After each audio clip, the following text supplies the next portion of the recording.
So there's no doubt that YouTube is a phenomenal resource. It's embedded in almost every aspect of our lives day to day. We use it for anything, for entertainment purposes, for DIY. You could search almost anything on there. And enough can't be said about it when it comes to the 1/6 scale hobby. We use it for everything, live streaming to upload content and specifically reviews. Now, if you're a viewer or a YouTuber, you're tied into it. And so today's video, I want to talk about 1/6 scale reviews from two sides, the YouTuber side and the viewer side. And I just have to ask the question, how trusted are the reviews to you? And more importantly, how much trust do you have in the actual person doing the review? Hey everyone, this is Mr. Mom Collectibles. I am back for another video. And as I said, today we're going to be taking a look at 1/6 scale reviews. Can they be trusted? And also the reviewer themselves. And in this video, I want to talk about a couple things. We're going to outline right here a little slideshow I put together. But there's three areas that I want to break down.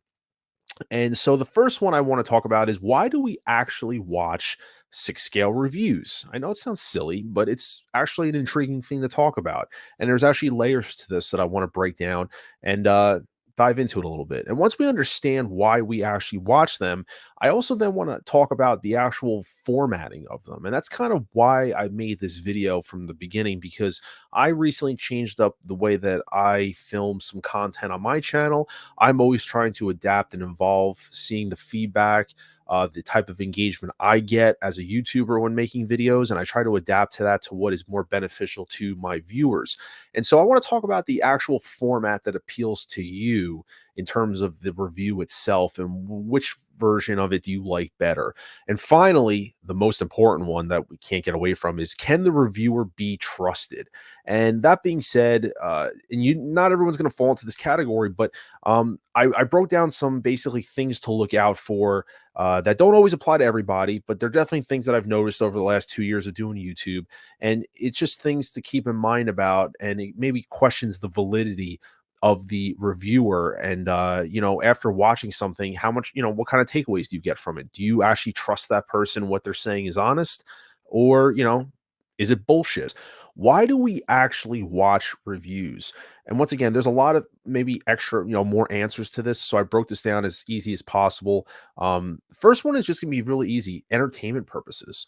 The reality is, this hobby, our family may support us, our significant others may support us, we may have friends that support us, but at the end of the day, we may, my wife doesn't want to sit there and listen to me talk about hot toys all the time. She supports the hobby, but definitely, from a conversational point of view, I can't carry a conversation with her about the newest announcements. So, this hobby's it's one of those where we gravitate to people that have the same ideas and want, share information with, we enjoy it. So we watch reviews just purely from entertainment. It's like watching television. We enjoy watching, and also we like learning about new products, things that we don't own. Maybe you don't have in art, so you learn about in art, you learn about Jazz Inc., third party companies, things like that. And then also supporting the channel. I mean, obviously we're all subscribed to people, and by doing so, you're supporting the channel, dropping a like on videos, engaging, dropping comments, and also you interact with others in the comments and even live chats. So it's all just part of this whole ecosystem, if you will, about the entertainment side to it. And then the next portion is actually the education or preparing for the figure. Now, this is pertaining to people who bought or pre-ordered a figure. So if a figure comes out and you pre-ordered it, and when you know it's going to be shipping to you, there's that usually that excitement level. And sometimes what you'll do is, you'll end up watching videos from others that maybe you've gotten them early over in HK. There's a fantastic group of content creators out of HK that pretty much are putting up stuff within 1 to 2 days of a release.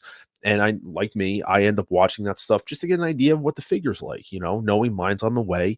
And you want to learn about it, the ins and outs of the product prior to its arrival, or maybe how to install accessories or things to watch out for. If there's a figure that has delicate accessories that you don't want to break, or you have to assemble a diorama or something like that, that may be why you watch reviews, is because you want to, kind of prepare yourself for that figure because, the Hot Toys instructions aren't always the clearest. And so you hope that there's other people out there that made the mistake so you don't have to. It's the best way of putting it. So that's kind of what I broke it down to from someone who's bought a product and waiting for it to come in. Now, what about those people, those collectors out there that haven't made a purchase yet? That's another aspect of why they watch reviews.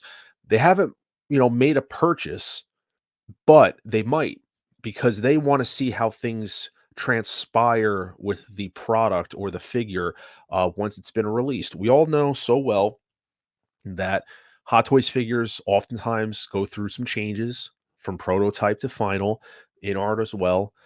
And so there's people that just don't pre-order stuff because they want to see what the final looks like compared to the prototype. And there's nothing wrong with that.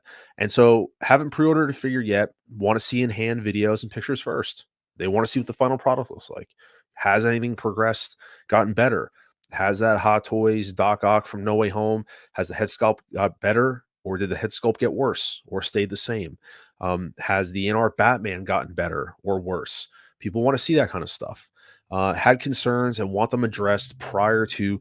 I have pre-ordering here because sometimes you can still pre-order or ordering the figure, getting it, whatever means that you get your figures from. So you have concerns. You want to see if they're addressed.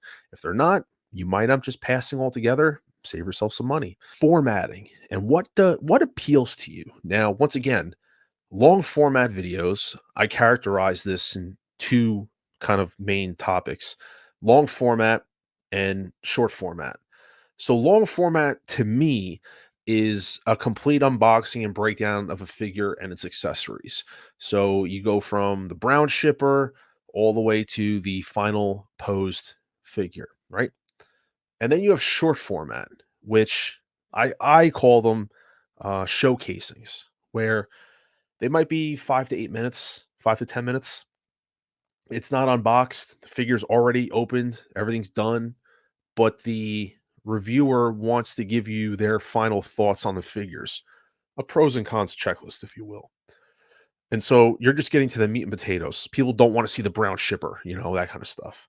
And then you have YouTube Shorts, which is maximum 60 seconds, where you just do a little short and throw it up on your channel. Figure already displayed, quick overview, and thoughts. And so for me, here's an example. I got a figure down here that just arrived at the time of filming this video. We got this little bad boy here. You can kind of see that in-art logo. Yeah, it's the first one on the, for all those haters out there. Yes, I actually I do buy in-art. And so this is a figure that's been out. And I'm going to do a different type of unboxing with it because you've seen it unboxed numerous times from the shipper to that. But maybe there's people out there that have heard me talk shit about in art that are curious to know what my honest thoughts are. Did I, end up liking the figure? Do I not like it? They just want to know what my thoughts are. So I'll probably film a showcasing on this. You don't need to see me break open the brown shipper. It's already been done before. If you want to watch it, there's numerous channels out there that have done it. But that's kind of what's happened to me is I kind of changed up my formatting where I'm not concerned about getting day one figures. I'm not in a rush. I'd rather save money. So therefore, if there's figures that come out that I own, like Black Adam or, the Obi-Wan Darth Vader, the FOMO Vader, I had thoughts about it, but you didn't need to see me unbox it because you've already seen it before on other channels that did a far better job than I could have. I'll admit that. But you're interested in knowing, you're subscribed to me, you value my opinion, you want to know what my thoughts are on the figure. So therefore, I've been moving my content more to short format, 5 to 8 minutes. If it's an exclusive figure, something that's extremely limited and artisan, I might go long format just to have it as a documented piece for the channel. That's it. Otherwise, I'm personally going to short format. Let me know in the comments what you think about it. I did drop a poll. I'm going to about this to get an idea of people's thoughts in terms of long format, short format. But let me know in the comments below what your thoughts are. What do you prefer? Now, before I get into the next slide, which is gonna, hot topic moment. Do you believe everything that I say? No. There's people out there that hate watch me. Everyone hate watches. They think I'm full of shit. I just talk. It's fine. I could care less. For those who watching this video, I appreciate the support. I'm true to myself. My thoughts are my thoughts. I'm just honest. Okay? I hope I can convey that through the camera. I'm not perfect. I don't pretend to be. I strive to be better with every video that I make, but I'm just honest with my opinion, right? If you are smart, you'll see these things out there. That's the point of it. You'll see these out there when you watch reviews and you'll catch on to the bullshit. Like I said, it doesn't pertain to everybody. There's very honest people out there doing fantastic work. The first thing right now is that when there's no money to be made, kiss some ass. Very blunt. Six scale is a very small niche when it comes to YouTube. Niches. YouTube is filled with niches. Gaming is a niche. Six scale is a niche. Collectibles is a niche. Baseball cards is a niche. Cars, DIY, finance. Those are all niches, and then so many more on YouTube. Right? Coco Melon videos for my daughter are niche. All that stuff in niches. They all pay various differences. Bigger the niche, more views, more pay for the YouTuber. Six scale, it's a very small niche. YouTube takes 30% of anything from a YouTuber, pretty much. If you donate a super chat, YouTube takes 30%. If you sign up for a channel membership, they take 30%. And how you get paid is on views for every, I think it's like per every 1,000. You can Google it. You can YouTube it. There's people that make videos on how YouTubers get paid. There's an example. That being said, there's money to be made, but not much. Everyone comes into, oh, maybe I can, enough. I thought, hey, when I started making YouTube and I got monetized, and I was like, oh, monetized. And a thought popped in my head. And let's be honest, everyone's thought it. So don't even start. It's all bullshit if everyone thinks. At the end of the day, I do this because I love doing it. But yes, there is money to be made on the side. It just comes with the territory. If everyone was honest, then demonetize your channels. If anyone wants to say anything, then please let me know. But until I see the first YouTuber that turns off all demonetization and super chats and everything, but until then, it's all full of shit. But when there's not much money to be made, they're going to kiss some ass to get free shit. That's the next best thing. If you're not going to make a lot of money, then hey, why not try to get free shit? Why not try having people on your channels to do interviews, all that stuff? That's just the nature of the game. Hit up companies to do reviews, to get sample copies sent, things like that, because you just want views, you want the attention and all that stuff, and you want free shit. That's what it comes down to. Pushing affiliations with various local comic stores. There's YouTube channels that have people that own businesses that are on their channels as regular viewers in the live chats, dropping their affiliation codes, coupon codes, and things like that. And so they're getting figures from there at a discount. There's people that I know that have said on streams, oh, I get 20-30% off. That's awesome. That's great. That's awesome. But like I said, to the next point, if you're getting products at a discount, early or free, you don't want to bite the hand that feeds you. So how honest is your review going to be? Okay. If someone, you know, if a content creator, no one specific, just saying, if Mr. X content creator had someone on their stream and they were able to hook them up with advanced copies of stuff, they're not going to bite the hand that feeds them. Okay. That's just what's going to happen. So how honest are those reviews going to be? Really? That's all I'm just saying. Devil's advocate, how honest are the reviews going to be when you kind of can piece it all together, right? And so when you are getting stuff at a discount, the other thing I also think about too is that I have bought all my stuff at full retail. Okay. I've never gotten a discount on anything. I have paid everything with my own money. And anytime I've gotten anything early, I paid the expedited shipping for it. I never got anything for free. That being said, if there's someone out there that has gotten things at a discount, how honest is that review going to be, because they saved 30% versus someone who's poured their hard-earned money into it? And I know people can sit there and, well, hey, Mr. Mom, if someone offered you 50% off Hot Toys, you wouldn't turn it down. I can't say I would or I wouldn't. Once again, these are just theories I'm putting out there. These all don't pertain to any one individual. These are just things that I've seen over time that as a viewer, you have to take this into consideration. And I'll explain that with my final thought to recap everything. Okay. And that's the reason why I'm going through all this. There is a purpose to this at the end. The next one is buying figures and selling them off. No personal connection to the figure. That has happened time and time again. Okay. And you can see who does that.